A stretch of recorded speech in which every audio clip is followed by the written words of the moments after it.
Hello everyone, स्वागत है सभी लोगों का नए लेक्चर में। और हम लोग साल्ट्स पढ़ रहे थे। साल्ट्स में हम लोगों ने पहला लेक्चर देख लिया है। उसमें बेसिक बातें, साल्ट्स क्या होती है, उसका पीएच क्या होता है, उसकी फैमिली क्या होती है, वगैरह वगैरह जो भी चीजें होती हैं हमने देख लिया है। अब जो आपके एनसीईआरटी के बुक के पीछे कुछ साल्ट्स और उनकी प्रॉपर्टी दी गई हैं, उसके बारे में हम लोग इस लेक्चर में पढ़ेंगे। तो चलिए वहां चलते हैं, शुरू करते हैं। और आप लोगों से एक रिक्वेस्ट है कि भाई आप लोग वीडियो बहुत सारे लोग देखते हैं, लेकिन लाइक्स जो हैं सो बहुत कम आते हैं। तो मतलब ये बार बार मैं कहता नहीं, बट अगर आपको वीडियो अच्छा लग रहा है तो लाइक कीजिए। कुछ कमेंट भी कर सकते हैं आप, अगर आपको कुछ समझ में नहीं आया या अच्छा लगा या कैसा लगा, कोई चीज खराब लगी, उसको भी आप बता सकते हैं। अगर आप जब तक हमारी कमियां नहीं बताएंगे तब तक हम लोग उसको सुधार कैसे करेंगे। तो जो भी चीजें हैं आप लोग कमेंट करके जरूर बताते रहिए। वीडियो को लाइक कीजिए, सब्सक्राइब कीजिए, अपने दोस्तों को बताइए और मजे से पढ़ते रहिए। ठीक है। तो देखिए, वैसे ये जो टॉपिक हम लोग करने वाले हैं, ये टॉपिक प्योर याद करने वाला है। मतलब इसमें समझने की चीजें कम है, कोई ज्यादा गहरा कंसेप्ट नहीं है कि मैं उसको समझाऊंगा। हाँ, ये है कि मैंने सारी चीजें थोड़ी सी पॉइंट वाइज में लिख रखी है, आपको समझाऊंगा तो आपको अच्छे से समझ में आएगा और याद करने में आसानी होगी। लेकिन आफ्टर ऑल आपको याद तो करना ही पड़ेगा। कहने का मतलब ये कि मैं समझा दूंगा, चीजों को इजी कर दूंगा, पॉइंट वाइज मैंने सारी चीजें लिख रखी है, तो आपको आसानी हो जाएगी, लेकिन चीजें याद करनी ही पड़ेंगी। तो ये जो चीजें हैं इसको थोड़ा सा आप लोग 2-3 बार जब पढ़ोगे ना, सारी चीजें नोट करते जाना। और 2-3 बार पढ़ोगे, थोड़ा सा टाइम दोगे, 1-2 घंटा टाइम दोगे, सारी चीजें याद हो जाएंगी। तो साल्ट के बारे में हम लोग पिछली क्लास में पढ़ चुके थे, ये सारी चीजें कि साल्ट क्या होता है, उसका पीएच क्या होता है। मैंने ये चारों कैटेगरी भी बना के बताया था। ये सारी चीजें हो गई हैं। अब हम लोग जो डिफरेंट डिफरेंट टाइप के साल्ट होते हैं उसके बारे में पढ़ने वाले हैं। तो जो हम लोग सबसे ज्यादा कॉमन साल्ट जो होता है, सबसे ज्यादा यूज करने वाला, जो कि हम लोग घर में भी यूज करते हैं, वो होता है NaCl। इसको कॉमन साल्ट भी बोला जाता है। ठीक है ना, क्योंकि ये सबसे ज्यादा यूज होता है, इसी का नाम साल्ट हम लोग ज्यादातर जानते हैं कि साल्ट मतलब NaCl, जबकि ऐसा नहीं होता। अभी आगे मैं बताऊंगा। तो हम लोग सबसे ज्यादा यूज करते हैं कॉमन साल्ट को, तो इसीलिए हम लोग इसको कॉमन साल्ट नाम देते हैं, जिसका नाम NaCl होता है। और केमिस्ट्री की भाषा में हम लोग सोडियम क्लोराइड बोलते हैं। ये कैसे बनता है भाई? तो it is formed by NaOH and HCl in lab. अगर हमें लैब में बनाना है तो हमें क्या करना होगा? एसिड और बेस लेना होगा, HCl और NaOH, और इन दोनों की डबल डिस्प्लेसमेंट रिएक्शन होगी और NaCl बन जाएगा और H2O बन जाएगा। ये हम लोग जानते हैं। तो ये पहला तरीका हो गया बनाने का।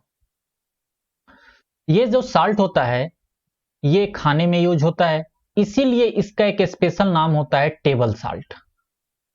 यानी कि अगर हम कॉमन साल्ट बोलें, NaCl बोलें, सोडियम क्लोराइड बोलें या टेबल साल्ट बोलें, बात एक ही बंदे की हो रही है, वो है NaCl।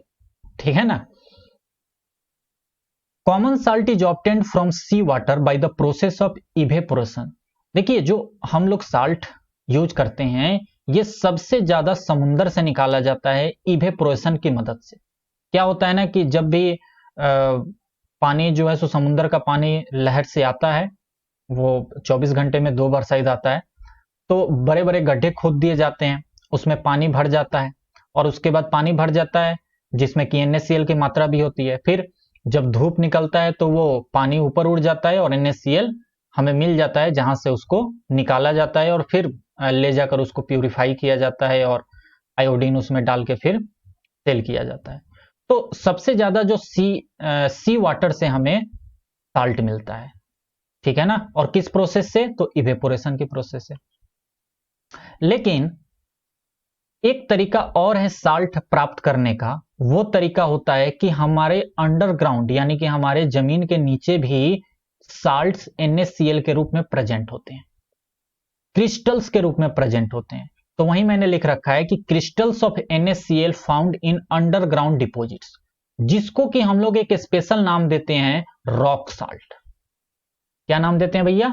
Rock salt. जो NaCl क्रिस्टल के रूप में जमीन के नीचे होता है उसको हम लोग रॉक साल्ट कहते हैं। ये जनरली ब्राउन कलर का होता है क्योंकि इसमें बहुत सारी इम्प्योरिटीज मिली होती हैं, इस कारण से ये ब्राउन कलर का होता है। जैसे कि हम लोग कोयला निकालते हैं ना, कोयले की खदान जो होती है वहां पे हम लोग माइनिंग करते हैं और निकालते हैं, ठीक वैसे ही rock salt is mined from the underground deposits just like coal. जैसा कोयला निकालते हैं वैसे ही इसको भी निकालते हैं, कोई दिक्कत नहीं। तो अभी तक कॉमन साल्ट यानी NaCl के कौन कौन से नाम मालूम चल गए? टेबल साल्ट होता है, रॉक साल्ट होता है। एक तीसरा नाम और इसमें है, उसको हम लोग कहते हैं ब्राइन। जो कॉमन साल्ट होता है इसको हम लोग ब्राइन भी कहते हैं। कब? जब NaCl को पानी के साथ एक कॉन्संट्रेटेड सॉल्यूशन बना दिया जाएगा। कॉन्संट्रेटेड का मतलब कि पानी एक गिलास है और उसमें हमने 4-5 चम्मच या उससे भी ज्यादा चीनी मिला के खूब कॉन्संट्रेटेड गाढ़ा हमने सॉल्यूशन बना दिया, तो हम उसको कहेंगे दिस इज द ब्राइन। तो NaCl ब्राइन नहीं होता। कहने को हम कह सकते हैं कि हाँ NaCl का एक नाम होता है ब्राइन, कॉमन साल्ट का एक और नाम होता है ब्राइन, लेकिन वास्तव में जो ब्राइन होता है वो होता है NaCl को पानी के साथ जब हम मिला देते हैं, यानी कि एक हाई कॉन्सेंट्रेटेड सॉल्यूशन बना देते हैं, तब उस सॉल्यूशन को हम लोग ब्राइन कहते हैं। क्या यहां तक बात क्लियर हो गई? तो यानी कि NaCl के 2-3 नाम और याद रखिएगा। NaCl को कॉमन साल्ट बोला जाता है, टेबल साल्ट बोला जाता है, रॉक साल्ट बोला जाता है और ब्राइन भी बोला जाता है। रॉक साल्ट बोलेंगे जब वो क्रिस्टल्स के रूप में प्रेजेंट होगा जो जमीन के नीचे से निकाला जाता है। ब्राइन बोलेंगे जब NaCl को पानी के साथ कॉन्सेंट्रेटेड सॉल्यूशन बना देंगे। टेबल साल्ट जनरली बोलते हैं क्योंकि टेबल हमारे खाने के टेबल पर ये रहता है, ठीक है, और कॉमन साल्ट तो बोलते ही। अब देखिए यहां पे मैंने एक बात शायद नहीं लिख रखी है, लेकिन मैं आप लोगों को बताना चाहता हूं, शायद आगे कहीं लिख रखी होगी, कि कई बार क्या होता है ना, जो मैंने अभी बोला कि कई बार हम लोग जैसे ही हमारे दिमाग में हम कहते हैं साल्ट, तो हमारे दिमाग में तुरंत आ जाता है NaCl, जबकि ऐसा नहीं है। Salt is a general term. Salt क्या होता है? एक जनरल टर्म होता है जिसका यूज किया जाता है एक टाइप के चीज का, जैसे कि जो केटायन और एनायन से मिलकर बना होता है, जितने भी मॉलिक्यूल, इन सारी चीजों के लिए हम लोग साल्ट टर्म का यूज करते हैं, ठीक है ना। जैसे magnesium chloride, calcium sulphate, ammonium oxide या अमोनियम क्लोराइड, जो मन हो वो बोल लो, ये सारे के सारे साल्ट हैं। सिर्फ NaCl ही साल्ट नहीं है, ज्यादा यूज NaCl का होता है, इसीलिए हम लोग जैसे ही साल्ट कहते हैं तुरंत हमारे दिमाग में आ जाता है अच्छा NaCl। लेकिन salt is a general term, इन सबके लिए जनरल टर्म यूज होता है साल्ट। क्लियर? ये शायद आगे मैंने कहीं लिख भी रखा है, बट मैंने आपको यहां भी बता दिया। अच्छा, तो ये कॉमन साल्ट्स का यूजेज क्या क्या होगा? तो खाना बनाने में होता है। अच्छा, जो अचार होते हैं, मछली मीट होती है, उनको काफी दिनों तक अगर हमें प्रिजर्व करके रखना है, मतलब कि बचा के रखना है, तो थोड़ा सा नमक डाल देते हैं। वैसे भी जो अचार होते हैं उसमें तो नमक होता ही है, क्यों? और अगर मांस मछली ऐसी चीजें हैं जिसको कुछ ज्यादा दिन तक आपको रखना है, थोड़ा सा सेव करके उसको रखना है, तो आप क्या कीजिए, उसमें थोड़ा सा नमक मिला दीजिए और फ्रीज में रख दीजिए, ज्यादा दिनों तक सुरक्षित रहेगा। साबुन वाबुन बनाने में करते हैं मेल्ट आइस, अगर आइस कोई है पिघल नहीं रहा है जल्दी, तो आप उसमें थोड़ी सी नमक डालिए, देखिए वो रफ्तार में लगेगा पिघलने। ऐसे ही बहुत सारी चीजें होती हैं। It is used as a raw material for a large number of useful chemicals in industry. NaCl का यूज हम लोग बहुत सारी चीजों को बनाने के लिए करते हैं, बहुत सारी चीजों को, जैसे कि सोडियम हाइड्रोक्साइड, सोडियम कार्बोनेट जिसको कि वाशिंग सोडा बोला जाता है, सोडियम हाइड्रोक्साइड जिसको कि कॉस्टिक सोडा बोला जाता है, ठीक है ना, और सोडियम हाइड्रोजन कार्बोनेट जिसको कि बेकिंग सोडा बोला जाता है, ब्लीचिंग पाउडर है। इन सारी चीजों को हम अभी एक एक करके पढ़ेंगे, लेकिन इन सारी चीजों को बनाने के लिए जो एलिमेंट्री रिएक्टेंट यूज होता है वो होता है NaCl। यानी कि NaCl के साथ हम और कुछ मिलाते हैं और ये सारी चीजें बनाते हैं। तो NaCl जो है वो एक रॉ मटेरियल हो गया ये सारी चीजों को बनाने के लिए। ठीक है, अभी एक एक करके पढ़ेंगे तो आप लोग देखिएगा कैसे यूज होता है। जैसे हम लोग सोडियम हाइड्रोक्साइड से शुरू करते हैं। सबसे पहले हम लोग सोडियम हाइड्रोक्साइड को देखते हैं। चलिए, सोडियम हाइड्रोक्साइड NaOH, ये एक सभी लोग जानते हैं NaOH ये स्ट्रॉन्ग बेस है। ये क्या है? स्ट्रॉन्ग बेस है। ये कैसे बनता है जरा ध्यान से देखो कैसे बनता है स्ट्रॉन्ग बेस। अब हम लोग एक एक करके बहुत सारे साल्ट्स पढ़ने वाले हैं, ठीक है ना, उनकी प्रॉपर्टीज पढ़ेंगे, उनके यूजेज पढ़ेंगे और उनकी प्रिपरेशन पढ़ेंगे। तो हम लोग उसी में सबसे पहले सोडियम हाइड्रोक्साइड पढ़ने वाले हैं। ओके, सोडियम हाइड्रोक्साइड NaOH जिसका नाम होता है कॉस्टिक सोडा, स्ट्रॉन्ग बेस होता है। इसकी प्रिपरेशन मैं बता रहा हूं, ये इसकी प्रिपरेशन लिखी हुई है कि ये कैसे बनता है। When electricity is passed through a concentrated solution of sodium chloride, जिसको कि हम लोग ब्राइन कहते हैं, concentrated solution of sodium chloride. देखिए NaCl से ही ये बनता है। कैसे? NaCl का हमारे पास कॉन्सेंट्रेटेड सॉल्यूशन होगा जिसको कि एक अलग नाम दिया जाता है ब्राइन। तो NaCl पानी में घोल दो और क्या करो, इसको इलेक्ट्रिसिटी दे दो। इसको क्या करो? इलेक्ट्रिसिटी दे दो। तो जैसे ही आप इलेक्ट्रिसिटी दोगे ये रिएक्ट करेगा और ये डिकम्पोज होने लगेगा। कहने का मतलब ये अब ये टूटने लगेगा और NaOH बनेगा, साथ ही साथ Cl2 गैस बनेगी और साथ ही साथ H2 गैस बनेगी। 3 प्रोडक्ट बनते हैं यहां पे, ध्यान रखिएगा।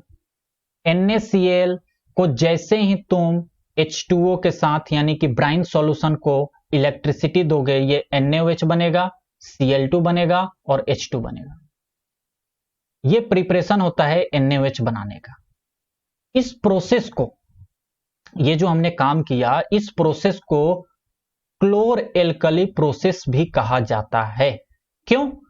क्योंकि इसमें क्लोरीन का निर्माण हुआ है और एक एल्कली का निर्माण हुआ है। एल्कली बोले तो बेस, ठीक है ना, तो यानी कि एल्कली मटेरियल का निर्माण हुआ है और क्लोरीन का निर्माण हुआ है, इसीलिए बोला जाता है chlor alkali process. Chlor for chlorine and alkali for NaOH, एक स्पेशल नाम इसको दे दिया जाता है। तो कोई पूछे सोडियम हाइड्रोक्साइड का प्रिपरेशन कैसे होगा, ये पूरा लिख के उसको समझा देना। क्लियर? अब आगे चलो, इसको जरा फिगर से समझते हैं। देखो, ये है आपका सॉल्यूशन ब्राइन का। ये देखिए यहां पे ब्राइन दिया गया है जिसको अंदर डाला गया, ये आपका ब्राइन है। इसमें हम लोग क्या करते हैं कि ये दो मान के चलो कि रॉड जैसे हमने लगा दिए, ग्रेफाइट जैसे। एक यहां पे मेम्ब्रेन लगा होता है। मेम्ब्रेन क्या करता है? बस ये जस्ट सेपरेट कर रहा है दोनों चीजों को, ठीक है ना, पॉजिटिव साइड इधर जा रही है, निगेटिव साइड इधर जा रही है। तो ये इसमें जो है सो ब्राइन सॉल्यूशन है। जब इसमें इलेक्ट्रिसिटी हम देंगे, इलेक्ट्रिसिटी जब पास करेंगे तो एनोड के पास Cl2 गैस रिलीज होगा और कैथोड के पास H2 गैस रिलीज होगा। देखिए ये कैथोड है ना, तो यहां पे H2 गैस रिलीज हो रही है और ये एनोड के पास Cl2 गैस रिलीज हो रही है, ठीक है। और उसके बाद ये जो सॉल्यूशन है, ये अब सॉल्यूशन ब्राइन सॉल्यूशन अंदर गया था, मतलब NaCl प्लस H2O गया था, तो इन दोनों का रिएक्शन होगा और Cl2 निकल जाएगा और H2 निकल जाएगा और सॉल्यूशन जो है वो NaOH बन जाएगा। मतलब अब सॉल्यूशन जो है वो NaOH में कन्वर्ट होने लगेगा। ओके, मतलब कि ये NaCl जो था ये पहले एक्वस था, हमने पानी के साथ मिलाया था इसको, फिर इलेक्ट्रिसिटी देंगे तो NaOH एक्वस सॉल्यूशन बन जाएगा और Cl2 गैस उड़ जाएगी और H2 गैस बाहर निकल जाएगी। वही बात यहां पे समझाई गई है। क्लियर है? तो यहां पे देखिए, यहां पे ना कुछ इसके साथ चीजें लिखी गई हैं, जैसे Cl2 को वाटर ट्रीटमेंट, स्विमिंग पूल्स, मतलब ये बोल रहे हैं कि Cl2 का इन चीजों में यूज होता है, H2 का इन चीजों में यूज होता है, NaOH का इन चीजों में यूज होता है। तो सबसे पहले तो आपको ये प्रोसेस समझ में आ गया होगा कि ये हम कैसे करते हैं। ब्राइन सॉल्यूशन हमारे पास होता है, उसको हम लोग इलेक्ट्रिसिटी देते हैं, तो सॉल्यूशन जो है सो NaOH बन जाएगा और दो गैसें निकलती हैं Cl2 और H2। Cl2 गैस निकलती है एनोड पे और H2 गैस निकलती है कैथोड पे। ओके, यही बातें मैंने यहां पे लिख रखी है कि Cl2 gas is produced at anode जो पॉजिटिव इलेक्ट्रोड होता है, और H2 gas is produced at cathode जो कि निगेटिव इलेक्ट्रोड होता है। और sodium hydroxide solution is form near the cathode, cathode के पास ही, ये जो कैथोड है ना, यहीं पर ज्यादा करके NaOH बनने की कोशिश करता है। अब इसके पीछे तो बहुत बड़ा लॉजिक है, वो आप ना जानिए, बस इतना समझ लीजिए, इतना आप ध्यान में जरूर रखिएगा ये तीनों पॉइंट। देखिए एक और डायग्राम से समझाया गया है कि ये आपका साल्ट है, ऊपर देख रहे हैं आप, ऊपर आपका साल्ट है, और ये जो साल्ट है इसको हमने जब पानी में डाला, इलेक्ट्रिसिटी दिया, तो कैथोड पे H2 गैस निकला, कैथोड पे क्या निकला, H2 गैस निकला, और ये एनोड पे Cl2 गैस निकला और NaOH का निर्माण हुआ। H2 जो है इसका यूज इन कामों में किया जाता है, Cl2 का यूज इन सारे कामों में किया जाता है, और NaOH का यूज इन सारे कामों में किया जाता है, जो मैंने आगे लिख रखा है। फिर देखिए ये बोल रहे हैं कि ये H2 गैस और Cl2 गैस को मिला के हाइड्रोक्लोरिक एसिड भी हम लोग बना सकते हैं, HCl भी बना सकते हैं, और इस HCl के कुछ यूजेज भी दिए गए।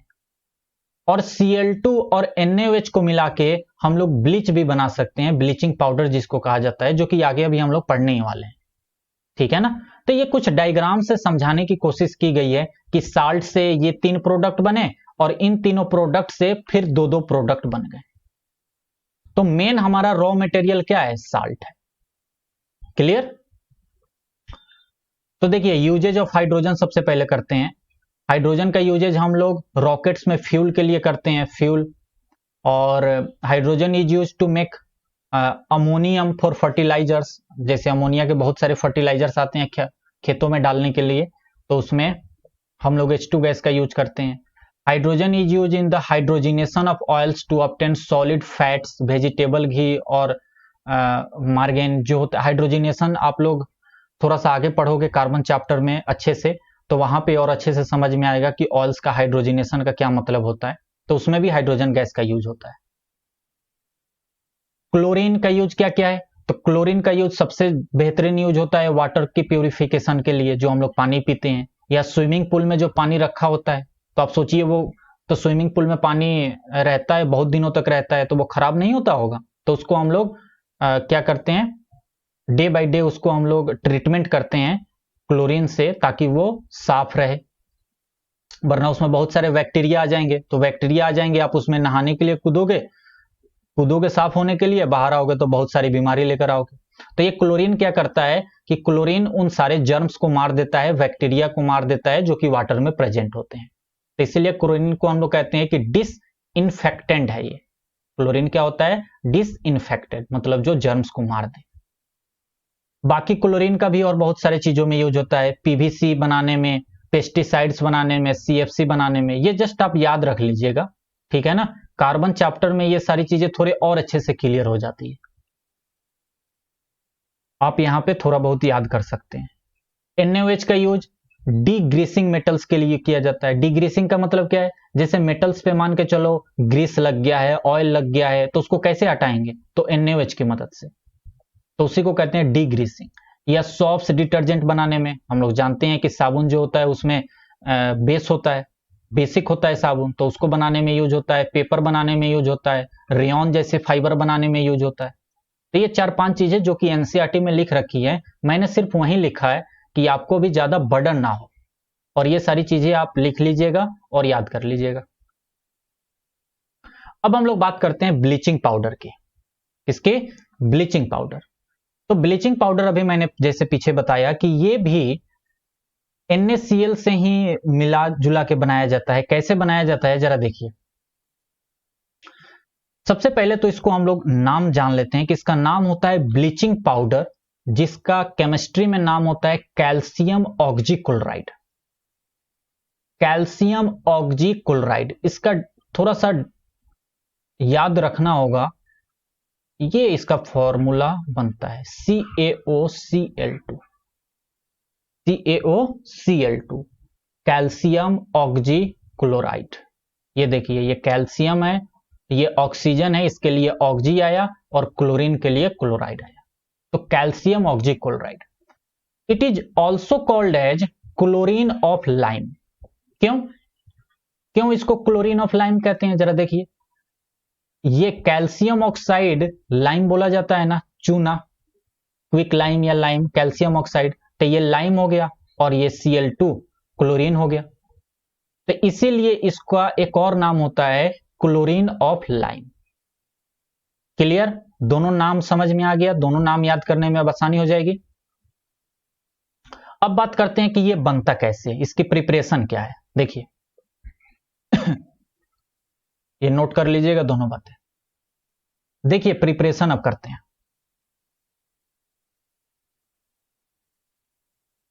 जो हमने अभी पीछे क्लोरीन बनाया था, पीछे अभी हम लोगों ने क्लोरीन बनाया था ना, chlorine is produced during the electrolysis of aqueous sodium chloride, brine solution से हमने क्लोरीन बनाया था। उसी क्लोरीन का, ये क्लोरीन कैसे बना था, NaCl से बना था। इसी क्लोरीन का यूज करो और इसी क्लोरीन गैस को क्या करो कि कैल्शियम हाइड्रोक्साइड के साथ ट्रीट करो। देखो मैं आगे रिएक्शन लिख रहा हूं, शायद मैंने लिख ही रखा है, हाँ लिख रखा है, देखिए यहां पे मैंने बोल रखा है कि chlorine is produced during the electrolysis of aqueous sodium chloride. जो अभी हम लोगों ने पीछे एक्वस NaCl का जो सॉल्यूशन था, इसको जब इलेक्ट्रिसिटी हमने दिया था तो यहां पे क्लोरीन गैस आया था ना, और साथ में H2 आया था और NaOH आया था। तो NaCl से ही तो हमें Cl2 मिला, NaCl के पानी को इलेक्ट्रोलिसिस किया तो हमें Cl2 मिला। अब इसी Cl2 को हम लोग क्या करेंगे, यूज करेंगे ब्लीचिंग पाउडर के लिए। कैसे? Bleaching powder is produced by the action of chlorine on dry slaked lime calcium hydroxide.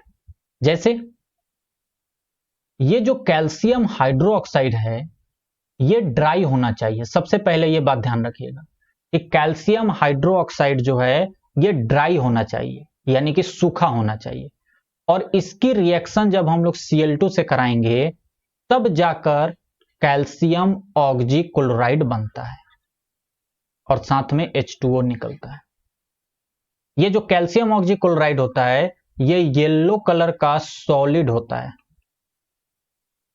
Yellow और व्हाइट का मिक्सचर होता है। वास्तव में देखा जाए तो थोड़ा सा येलो, जैसे कि व्हाइटिश येलो जिसको कह सकते हो, ठीक है ना, व्हाइट और येलो का मिक्सचर, तो इस टाइप का इसका कलर होता है, सॉलिड के रूप में ये मिल जाएगा हमें।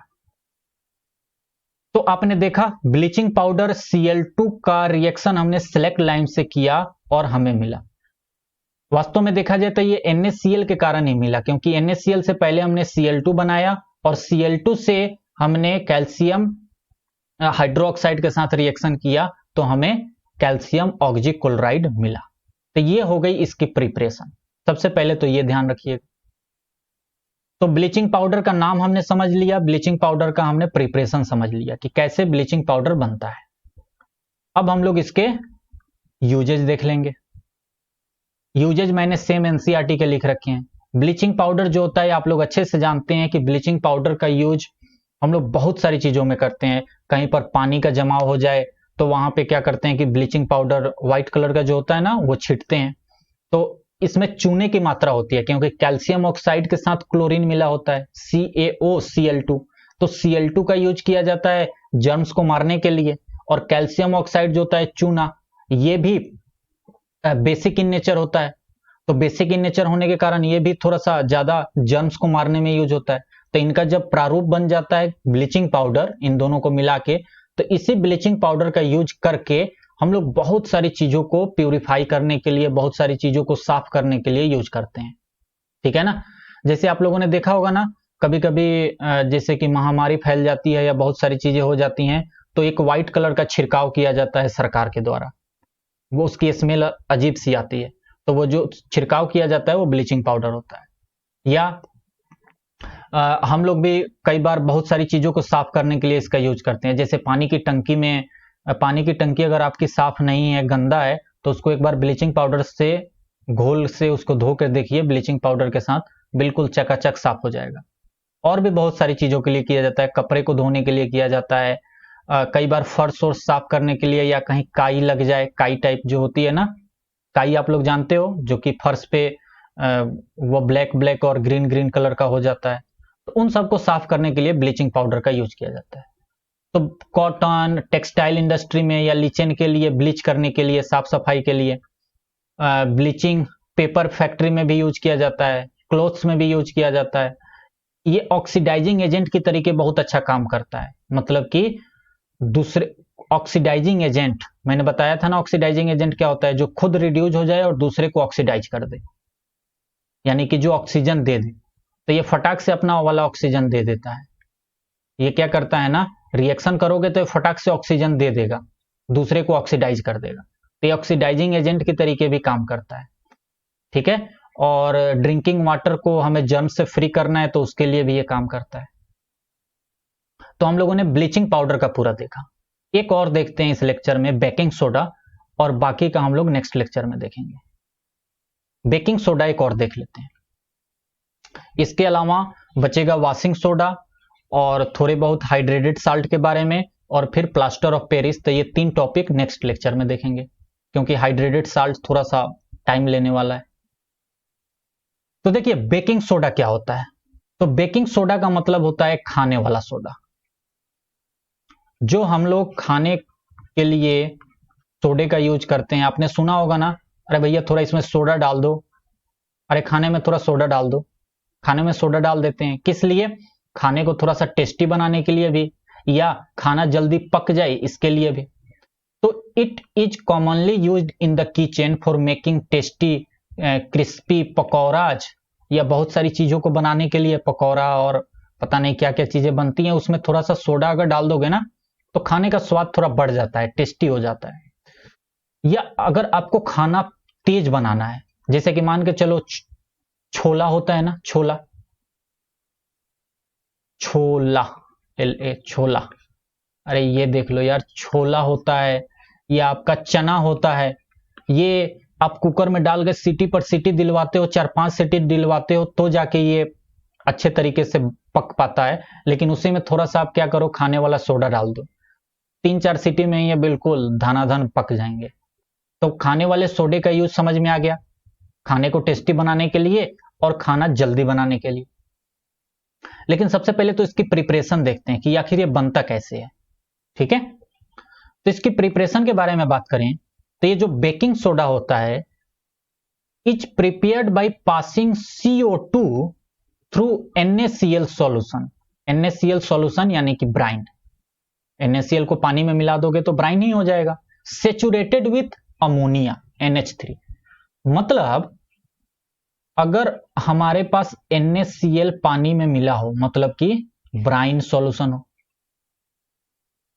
और जो कि अमोनिया के साथ पहले ही सेचुरेटेड है, मतलब अमोनिया के साथ पहले ही उसकी रिएक्शन है, पहले ही उसका अमोनिया के साथ मिलाप हो चुका है, और इसमें अब इस पूरे में हम क्या करें, CO2 गैस पास कर दें, तो हमें जो प्रोडक्ट मिलेगा वो मिलता है एक अमोनियम क्लोराइड, और दूसरा मिलता है बेकिंग सोडा, जिसका नाम होता है सोडियम हाइड्रोजन कार्बोनेट।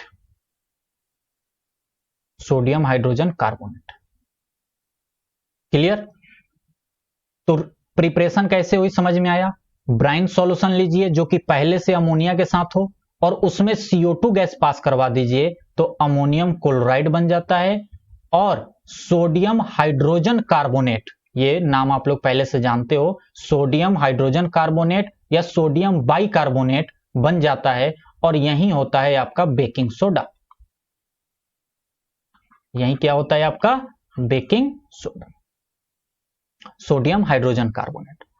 इसके बारे में मैं आपको बता दूं कि ये भैया देख लो NaHCO3, मतलब इसमें कौन सा एसिड और बेस यूज हुआ होगा, तो बेस जाहिर सी बात है NaOH, स्ट्रॉन्ग बेस। और एसिड कौन सा यूज हुआ होगा? ये H2CO3 कार्बोनिक, इसका एक H हटा दो और बाकी इसका यूज कर लो, ठीक है।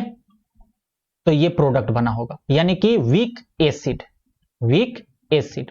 तो यानी कि ये स्ट्रॉन्ग बेस है और वीक एसिड है, यानी कि ये इसका नेचर कैसा होगा? बेसिक, क्योंकि ये स्ट्रॉन्ग बेस है इसमें। तो इसका नेचर कैसा होता है? बेसिक। यानी कि बेकिंग सोडा, खाने वाले सोडा का अगर कोई पूछे कि पीएच कितना होगा, तो ग्रेटर देन 7।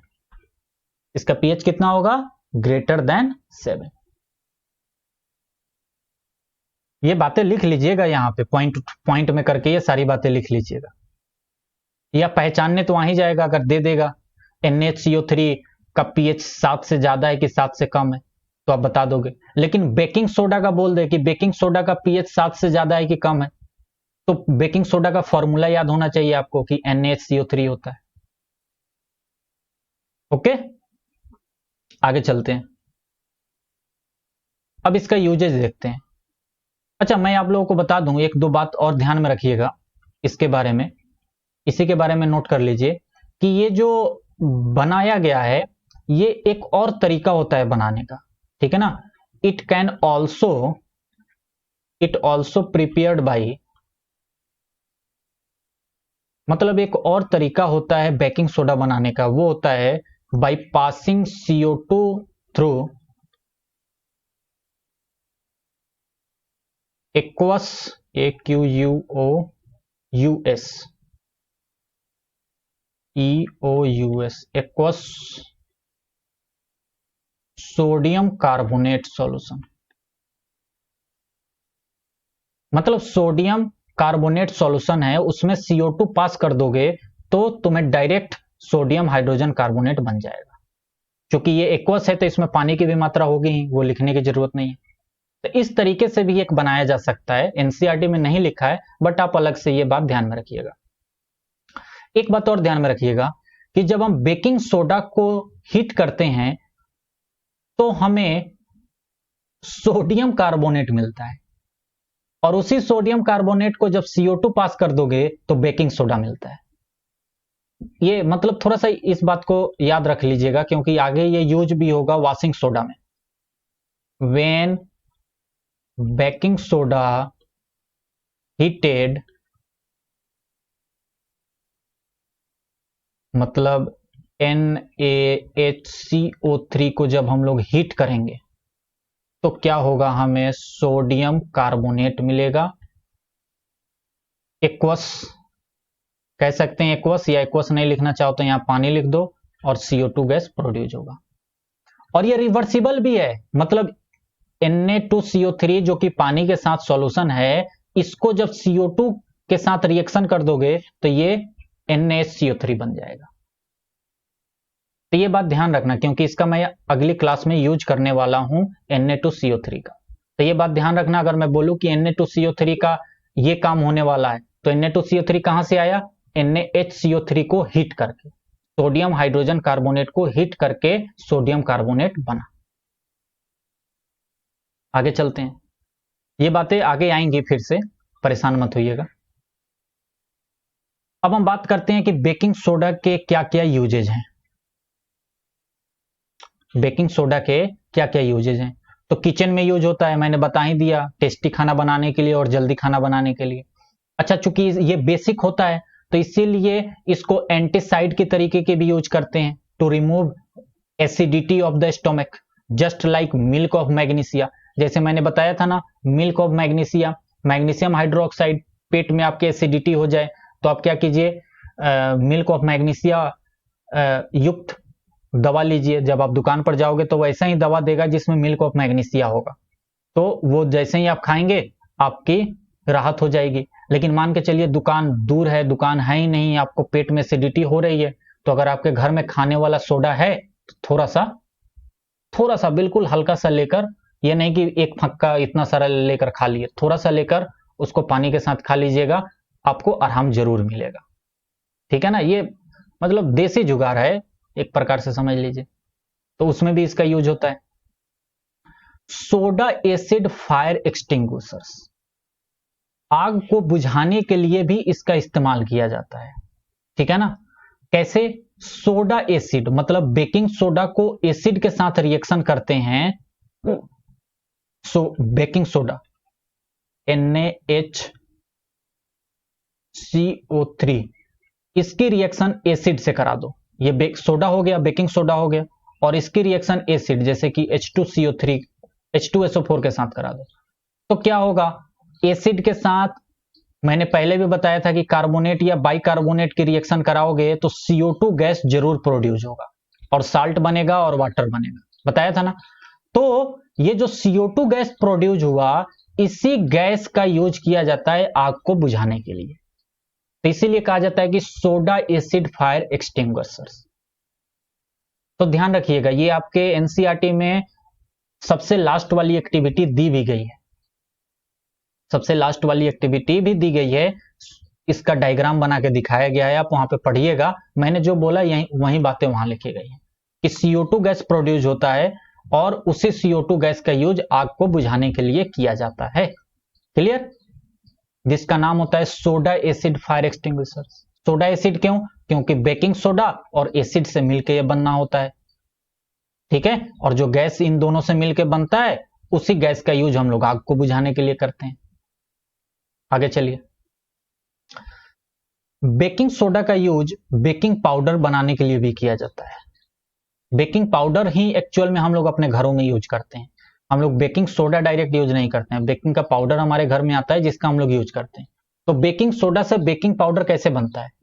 जैसे हमारे पास ये बेकिंग सोडा है, इसको क्या करो, किसी एसिड के साथ रिएक्ट कर दो, जैसे कि एसिड होगा तो उससे H+ मिलेगा ही मिलेगा, किसी भी एसिड के साथ रिएक्ट कर दो, तो ये क्या होगा? मैंने जैसे आपको बताया था कि CO2 गैस निकलती है, H2O निकलता है और एक साल्ट बनता है, तो एक साल्ट बन जाएगा, CO2 बन जाएगा और H2O बन जाएगा, ये तीनों चीजें बन जाएंगी। तो ये जो साल्ट बनेगा यही है आपका बेकिंग पाउडर, यही आपका क्या है? Baking powder. अब ये जो सॉल्यूशन बना वो बेकिंग पाउडर का बन गया। इसमें कमाल की बात यह है कि ये जो CO2 प्रोड्यूस होता है ना, इससे कई सारी चीजें होती हैं। जैसे सुनिए, जैसे आप लोगों ने कभी केक खाया होगा, ब्रेड खाया होगा, तो आप देखते हैं वो फूला होता है, मतलब वो जो होता है केक जो होता है ना, केक में एक्चुअल में मटेरियल होता है थोड़ा सा, लेकिन वो फूला होता है, इतना फूला होता है। या ब्रेड देखते हैं आप, ब्रेड फूला होता है ना, तो क्यों फूला होता है? क्योंकि वो ब्रेड बनाने के समय हम उसमें क्या होता है, किसी बेकिंग सोडा यानी बेकिंग पाउडर का यूज किया जाता है, और ये जो CO2 गैस प्रोड्यूस होती है, यही CO2 गैस उसको फुला देती है, यही CO2 गैस उसको क्या करती है? फुला देती है। तो ये बात ध्यान रखिएगा कि थोड़ी सी फुला देगी, थोड़ा सा सॉफ्ट कर देगी, स्पॉन्जी टाइप कर देगी, क्योंकि ब्रेड या जो भी केक वाली चीजें होती हैं वो थोड़ा सा स्पॉन्जी होती है ना, या ऐसे कह सकते हो सॉफ्ट होती है और थोड़ा सा फूला होता है। तो ये तीनों चीजें किस कारण से होती है? इस CO2 के कारण से, ये CO2 के कारण से ही वो चीजें होती हैं। तो CO2 produced can cause bread या cake to rise, make them soft या स्पॉन्जी या बिगर इन साइज। क्लियर? ये बातें एनसीईआरटी में लिखी गई हैं एक ही लाइन में, पढ़कर आपको ऐसे समझ में नहीं आएगा, मैंने थोड़ा सा बता दिया तो अब अच्छे से समझ में आएगा। तो इस लेक्चर में हम लोग इतना ही रखते हैं, नेक्स्ट लेक्चर से हम लोग वॉशिंग सोडा शुरू करेंगे, ठीक है ना। और वॉशिंग सोडा, फिर हाइड्रेटेड साल्ट्स, जो कि बहुत इंपॉर्टेंट है, हाइड्रेटेड साल्ट्स थोड़ा सा समझना, और उसके बाद प्लास्टर ऑफ पेरिस, और उसके बाद ये आपका चैप्टर हो जाएगा टाई टाई बाय बाय। क्लियर? चलिए फिर हम लोग नेक्स्ट लेक्चर में मिलेंगे, तब तक के लिए बाय, जय हिंद।